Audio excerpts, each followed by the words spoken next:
Vamos lá. Bem, boa tarde, bom dia, boa noite, né? Eu não sei ao certo qual período do dia você está assistindo esse vídeo, porque a internet possibilita, né, que as pessoas assistam vídeos nos mais variados horários. Mas o meu nome é Luiz Fabiano, e eu sou um estudante de história, estou me formando para no futuro tornar-me professor de história. E com o intuito de melhor preparar minhas aulas, eu resolvi gravar alguns vídeos para o YouTube, gravar alguns vídeos com o meu computador, com o objetivo de postá-los no YouTube, de dar uma aula primeiro para a câmera e depois uma aula para a turma. Dessa forma, buscando melhor preparar a minha aula. Bem, uma das aulas que eu tenho planejado é sobre as revoltas na América Portuguesa. Revoltas que aconteceram contra a dominação portuguesa. Como já todos devem saber, por muito tempo, o Brasil foi uma colônia de Portugal. O Brasil esteve submisso aos interesses políticos e econômicos de Portugal. Foi estruturado aqui uma dominação colonial. Como assim dominação colonial? A gente pode dividir em duas partes: a colônia, os dominados, no caso, o próprio Brasil, e a metrópole, quem mandava, que era Portugal. Algumas pessoas, alguns colonos que aqui viviam, não gostavam muito dessa dominação e resolveram se revoltar. Se revoltar contra as decisões políticas, se revoltar contra os interesses da coroa. E algumas dessas revoltas ficaram bastante conhecidas. Elas serão o alvo da nossa análise de hoje. Primeiro, eu gostaria de falar um pouquinho para vocês sobre a revolta de Peckham, uma revolta que aconteceu lá no Maranhão no ano de 1684. A revolta de Beckman tem um contexto econômico bastante interessante. A principal, uma das principais mercadorias, um dos principais produtos explorados no Maranhão eram as chamadas drogas do sertão. Professor, o que são drogas do sertão? A gente tem, por exemplo, aqui algumas drogas do sertão: cacau, canela, pequi e guaraná.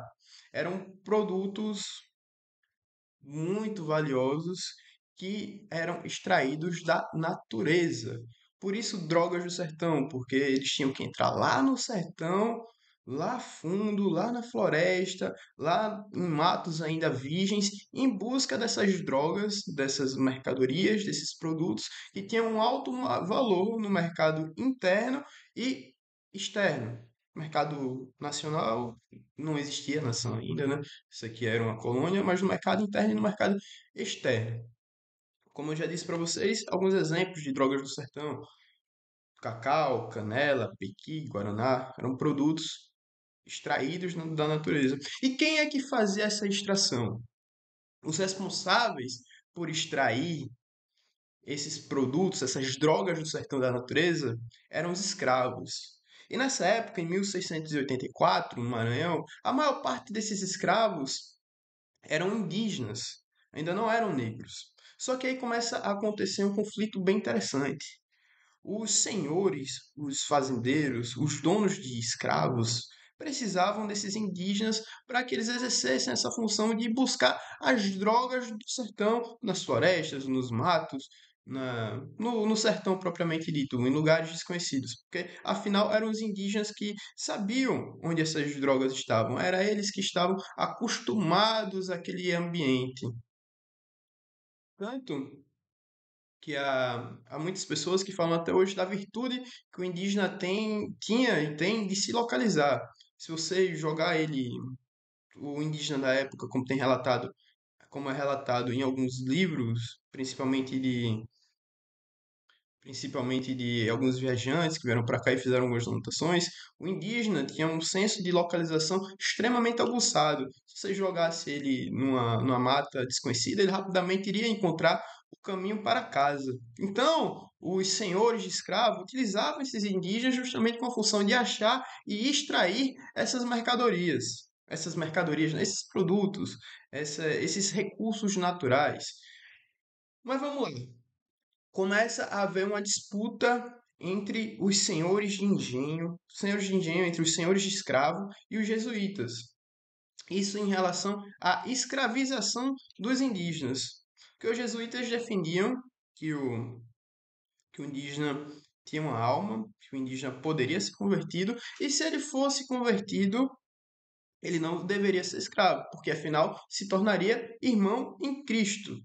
Todos se tornariam irmãos se o indígena fosse convertido. A escravização só aconteceria, no caso, se o indígena se recusasse à fé, se ele se tornasse digamos, um infiel, alguém que conhece a palavra de Deus, mas não a aceita. Então vamos lá. Nessa situação entra uma disputa entre os senhores de engenho, entre os donos de escravo, que queriam escravizar os indígenas para utilizar eles para a extração dessas drogas do sertão, e os jesuítas, que, ao contrário, não queriam que os indígenas fossem escravizados. Nisso acontece algo bastante interessante, que é a proibição da escravização de indígenas. Mas vamos lá. Quem que proíbe a escravização dos indígenas? A coroa portuguesa. A coroa portuguesa fala, não, está proibido, agora não pode mais. Mas nós vamos dar uma solução. Qual é a solução que a coroa portuguesa vai dar para substituir a mão de obra escrava dos indígenas? Essa solução é a utilização de africanos. E para fazer essa substituição da mão de obra de indígenas por africanos, a coroa portuguesa cria a Companhia de Comércio do Maranhão, que tinha justamente esse objetivo: substituir a mão de obra indígena pela mão de obra de africanos escravizados. Só que tem um detalhe interessante nessa história.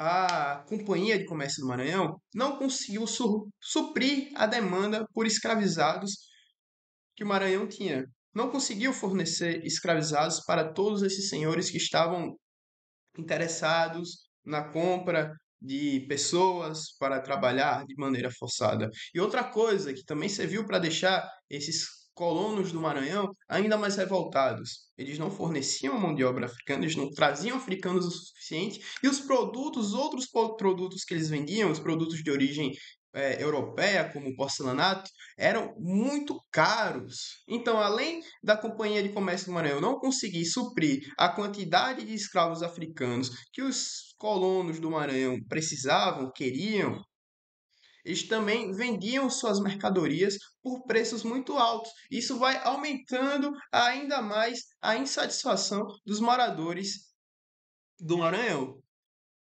Mas vamos lá. A revolta de Beckman, que aconteceu em 1684, como eu já falei para vocês, tem esse nome justamente porque seu líder é o chamado Manuel Beckman. E com essa insatisfação toda, com essa raiva toda que foi sendo gerada em relação à Companhia de Comércio do Maranhão, em relação à coroa portuguesa, acontece o estopim de uma vez de uma revolta. Eles começam a queimar armazéns, a queimar colégios jesuítas, e a invadir, a queimar armazéns, a invadir, a queimar colégios jesuítas. Por que que eles queimaram os colégios jesuítas? Porque os padres da Companhia de Jesus, né, os jesuítas, eles exerciam atividade também de... Eles eram professores, eles convertiam para a fé, mas também exercia uma atividade de educar, digamos assim, com os saberes europeus, claro, com os saberes eurocêntricos, buscando uma certa doutrinação, mas de educar aqueles indígenas. E para educar esses indígenas, a Companhia de Jesus fundou muitos colégios durante o período colonial do Brasil. Inclusive, os primeiros colégios fundados no Brasil foram criados pela Companhia de Jesus, pelos jesuítas. E os colonos do Maranhão, com raiva do que os jesuítas estavam fazendo com os indígenas, com raiva dos jesuítas por, de certa forma, esses religiosos defenderem os indígenas da escravização, eles começam a invadir e a queimar também os colégios. Vamos lá. Qual que é o desfecho dessa revolta toda? Como é que essa revolta acaba? Essa revolta acaba quando Portugal finalmente resolve intervir militarmente na colônia. Portugal manda soldados militares para tentar acalmar a situação. Mas vamos lá. Portugal consegue resolver o problema. No entanto, peraí, ela faz algumas concessões. Ela deixa, ela dá algumas vantagens aos, ao que os colonos do Maranhão estavam querendo, estavam pleiteando.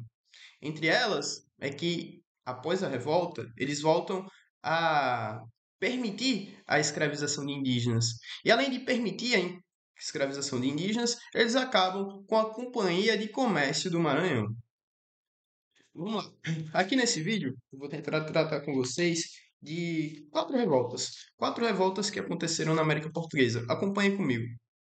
A primeira já foi. A primeira foi a Revolta de Beckman, Maranhão, 1684. Colonos contra a Companhia de Comércio do Maranhão e contra a proibição da escravização de indígenas, certo? A próxima que nós vamos trabalhar aqui é a Guerra dos Emboabas. Vamos lá. No século XVIII, paulistas, bandeirantes, sertanistas, como são mais conhecidos hoje em dia, descobriram algo muito valioso, onde hoje está localizado o estado de Minas Gerais. O que foi esse algo valioso que eles descobriram? Ouro.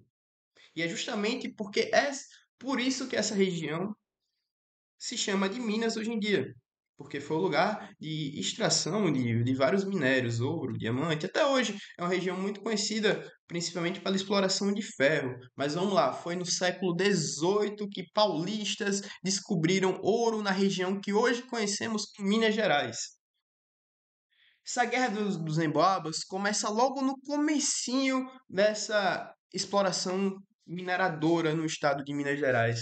Ela acontece de 1707 até 1709. O que é que acontece? Os paulistas, que haviam sido os primeiros a descobrir o ouro nessa região, eles começam a querer monopolizar a extração desse minério. Como assim, professor? Como eles foram os primeiros a achar, eles consideravam que aquilo tudo era deles. Eles não queriam que os forasteiros, que as pessoas de fora saíssem do lugar onde elas viviam e fossem lá explorar também esse mineral. Fosse para lá também para conseguir uma parcelazinha dessa riqueza que estava sendo extraída. É por isso que se chama a Guerra dos Emboabas. Emboabas, na língua indígena, significa forasteiro. Foi uma revolta, uma guerra entre os primeiros descobridores do ouro em Minas Gerais, no caso os paulistas, e os forasteiros que começaram a chegar nessa região com a intenção também de ganhar dinheiro, de enriquecer, né? Porque, querendo ou não, o ouro é algo que atrai a cobiça das pessoas, é algo que faz com que as pessoas busquem com a intenção de enriquecer rapidamente. Mas vamos lá. Houve uma disputa pelo controle das minas e do direito de exploração.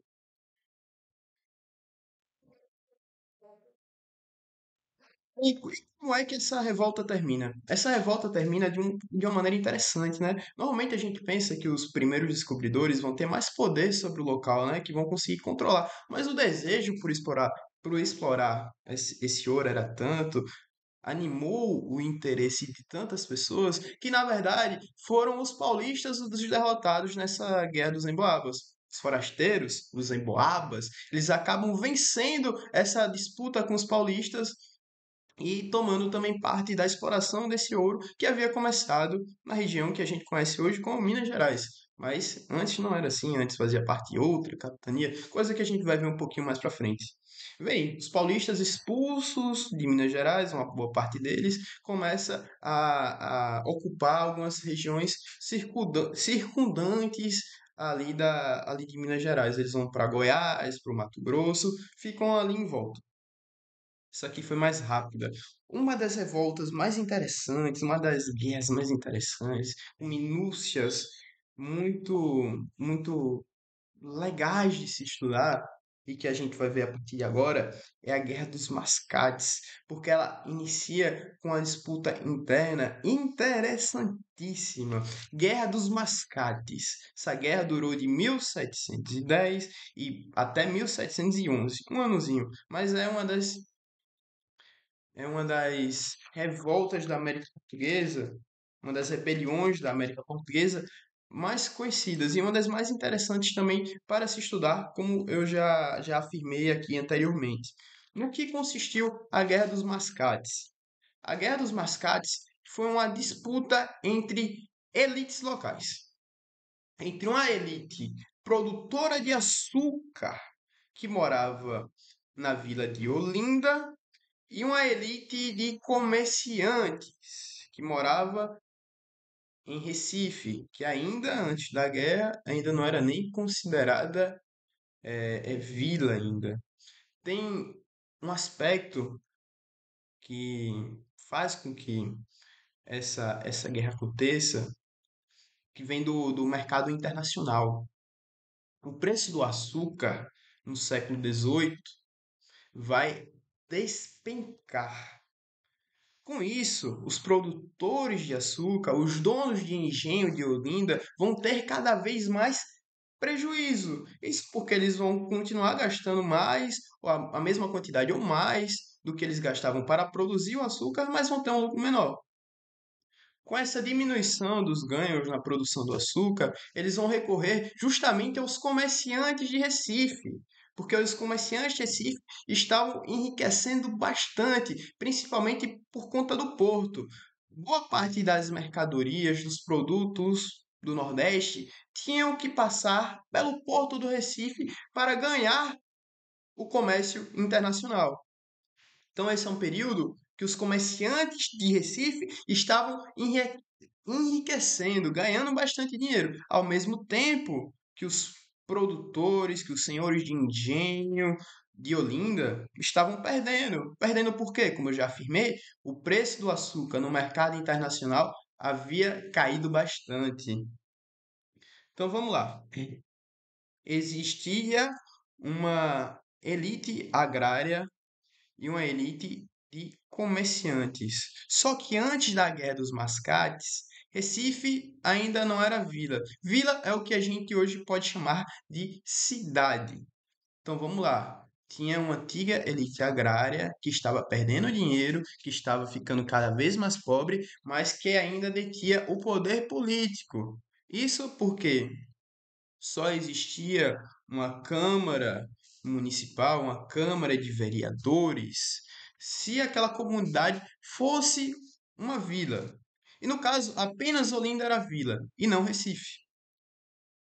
Nisso, os comerciantes de Recife, que estavam ficando cada vez mais ricos, começam a se questionar: ora, como é que a gente tem tanto dinheiro? Como é que nós temos tanto poder econômico e não conseguimos mandar na nossa própria comunidade? Como que nós ainda não temos o nosso poder político de acordo com o nosso poder econômico? Percebendo isso, percebendo que eles já estavam ficando até mais importantes que os produtores de açúcar de Olinda, eles começam a pedir para o rei de Portugal para que elevasse a categoria de Recife a vila.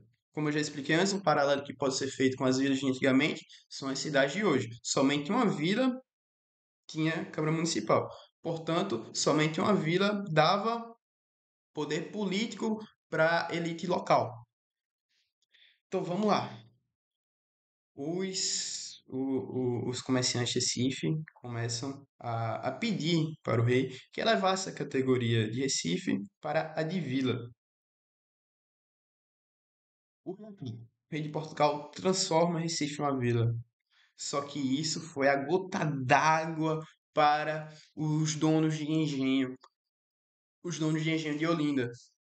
Os donos de engenho já estavam perdendo dinheiro, já estavam ficando cada vez mais, já estavam empobrecendo. Eles não queriam aceitar perder além do dinheiro o capital político também, perder a dominação econômica e a dominação política. Eles não queriam aceitar que isso acontecesse de nenhuma forma. E para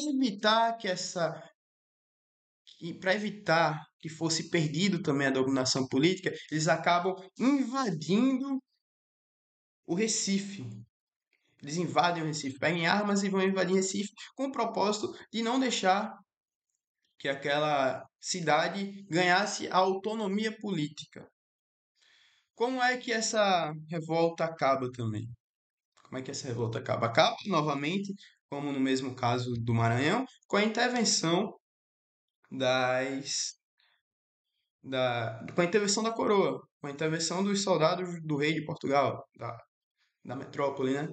E para terminar de humilhar ainda mais os senhores de engenho de Olinda ressentidos, com o final da Guerra dos Mascates, Olinda deixa de ser a capital de Pernambuco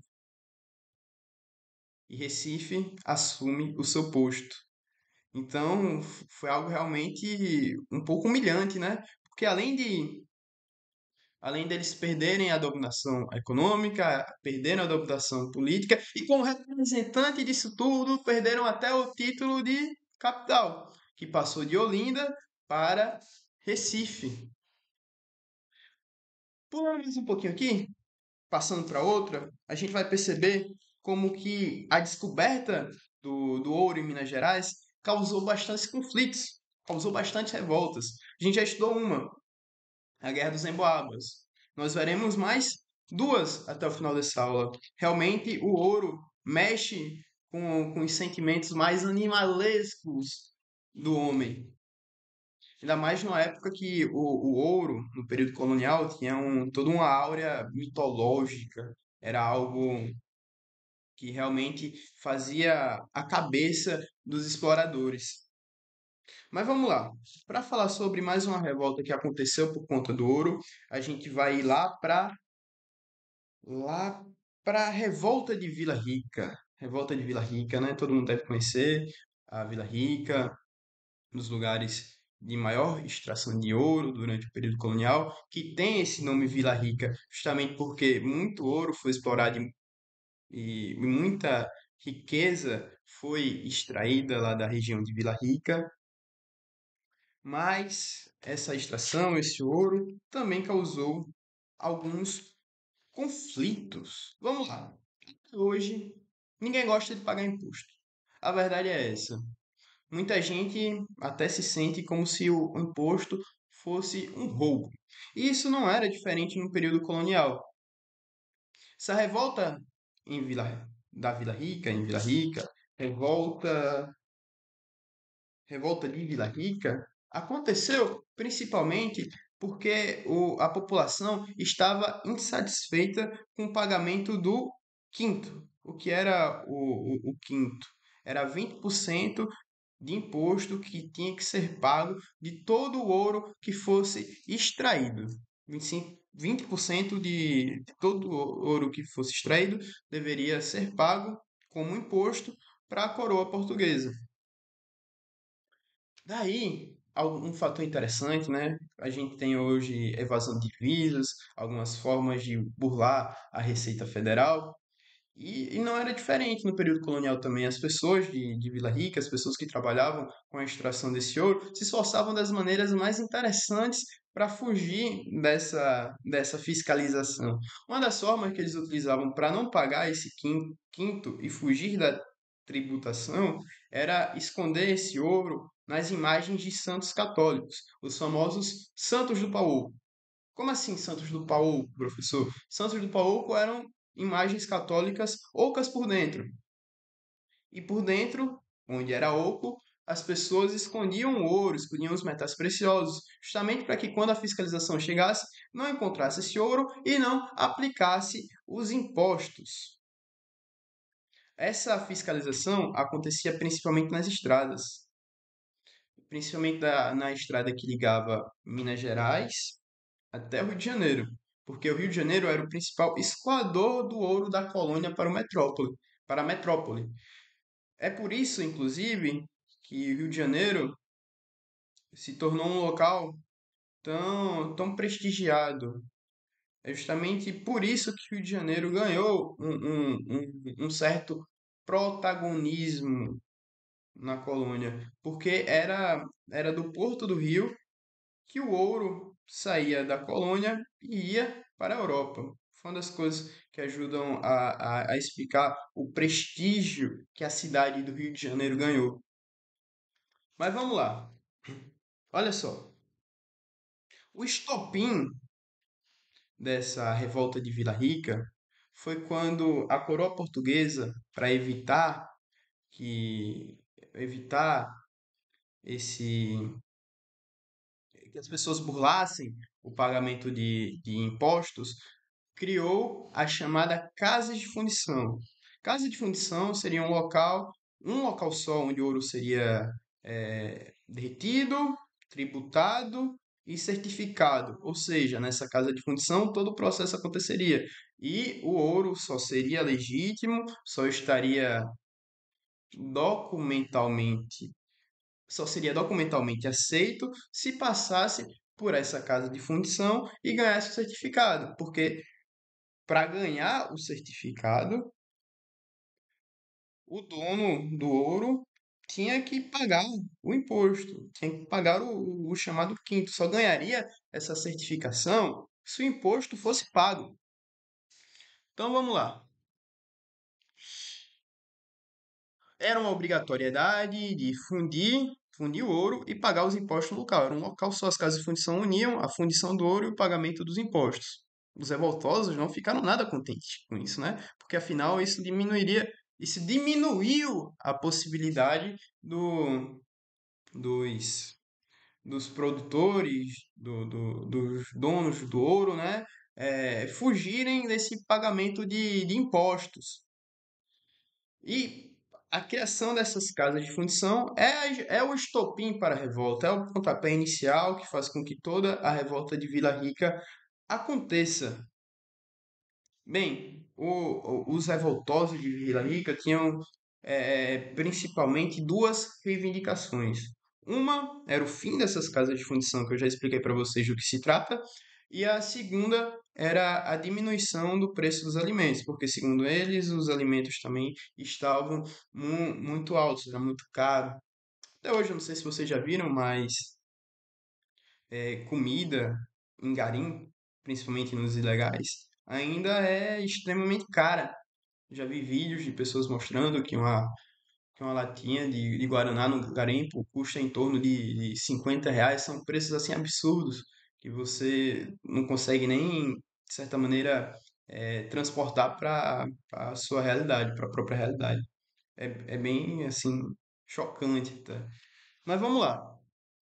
Essa revolta não teve final muito feliz, não. Ela terminou, na verdade, de uma maneira muito sangrenta. Olha só, a revolta foi reprimida com bastante violência pela coroa portuguesa.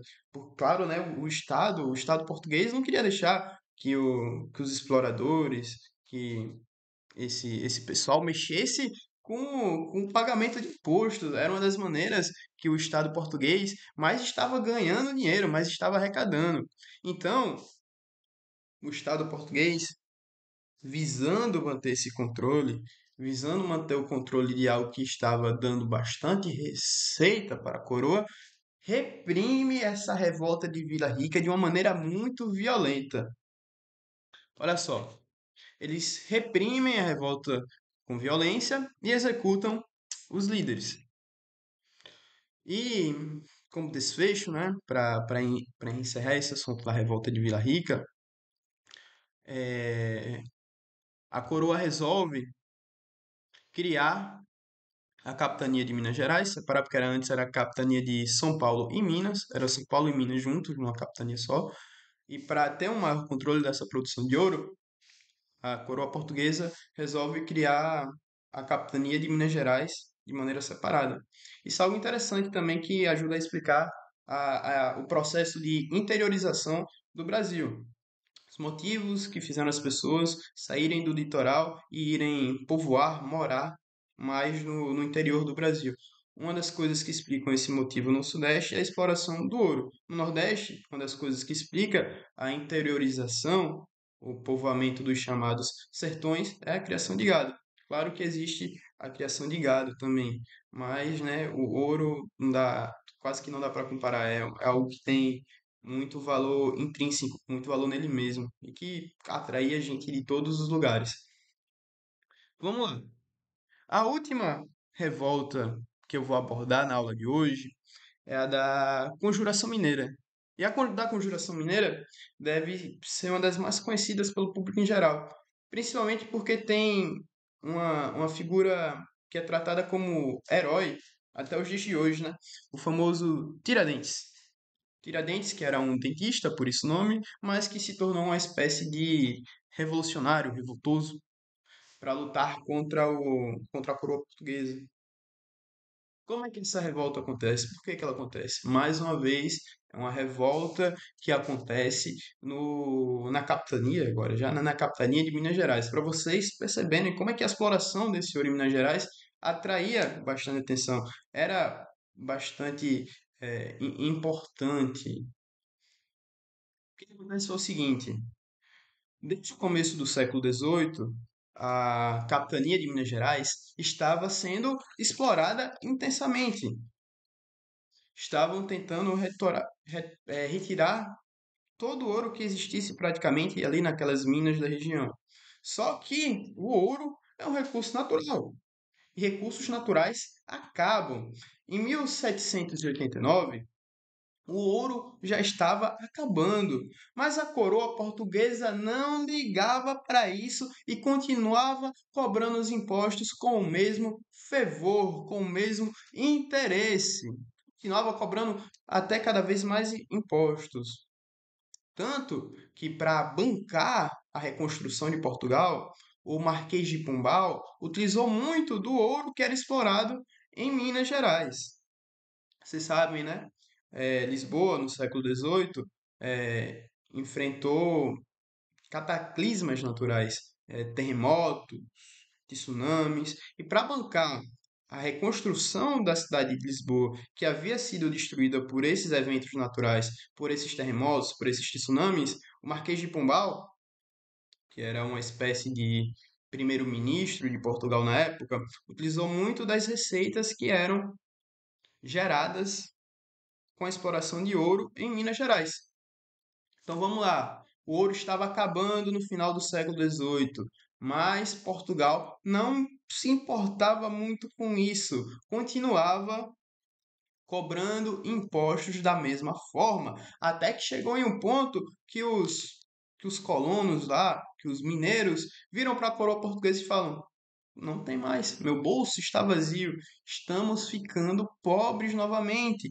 Não tem mais ouro para explorar. E se não tem mais ouro para explorar, eu também não posso mais pagar os seus impostos, coroa portuguesa. Só que a coroa portuguesa liga para isso? Não, porque o único interesse da coroa portuguesa era continuar ganhando dinheiro, era continuar arrecadando o imposto, não importa como fosse. Para resolver esse problema, a coroa portuguesa inicia a chamada derrama. A derrama era uma política de cobrar os impostos que estavam em dívidas dessas pessoas que exploravam o ouro em Minas Gerais. Só que tem um problema: não havia mais ouro, o ouro estava acabando, as minas estavam secando. Como é que essas dívidas iriam ser pagas se o ouro explorado já não dava mais conta de fornecer essa matéria-prima? Se o ouro que estava sendo explorado já não era mais o bastante para pagar essas dívidas, não ia dar certo.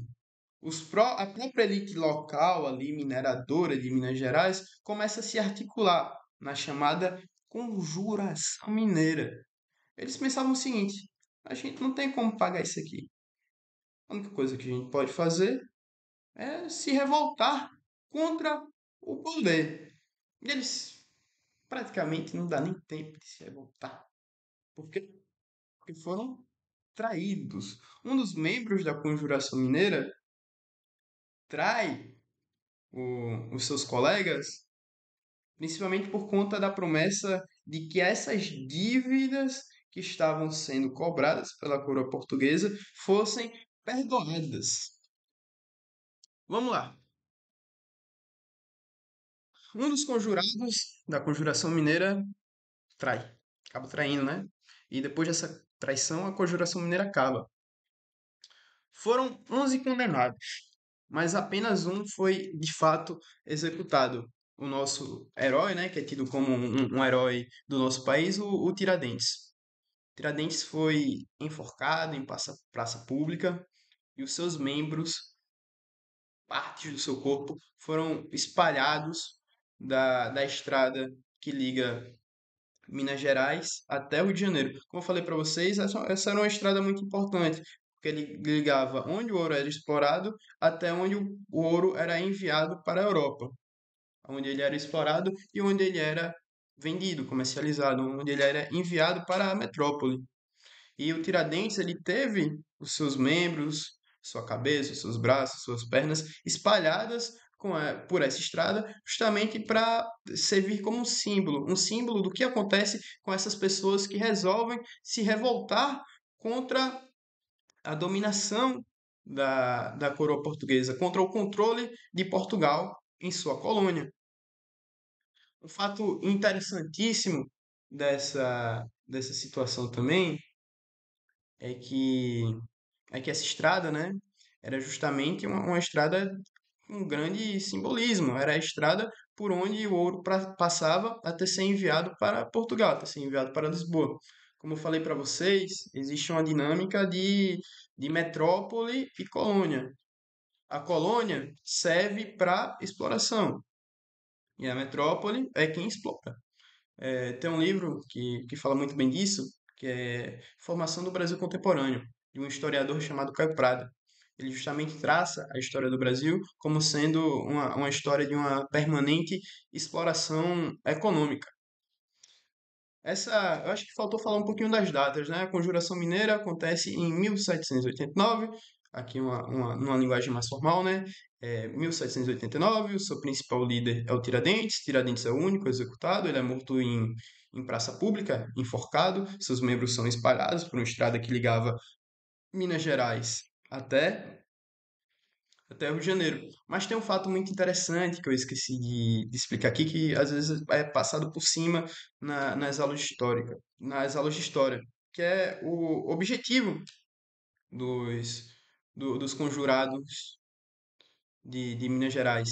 É, eles meio que não queriam a libertação total do Brasil da dominação colonial. Na verdade, eles tinham como objetivo que Minas Gerais se tornasse um país independente, uma república. Então não é que em 1789 eles já queriam que o Brasil fosse independente. Eles não queriam que o Brasil fosse independente. Na verdade, eles queriam que Minas Gerais se tornasse uma república, que Minas Gerais se tornasse independente. Bem, pessoal, essas só são algumas das revoltas que eu escolhi para falar para vocês.